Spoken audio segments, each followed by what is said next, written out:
your truck to the coffee in your cup. Don't thank the corner store or that early morning rush.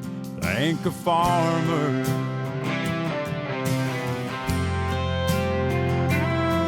Yeah, I think back to that hayfield filled with girls and four wheels, sneaking off with her for that first time. You can thank a farmer.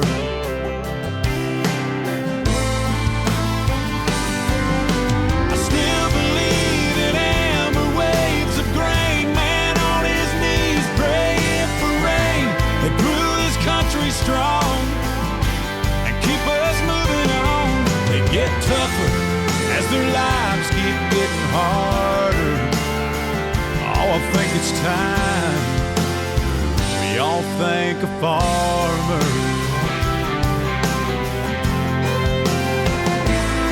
From the blacktop roads you ran that used to be his land, to big cities and small towns that he built with his two hands, you can thank a farmer.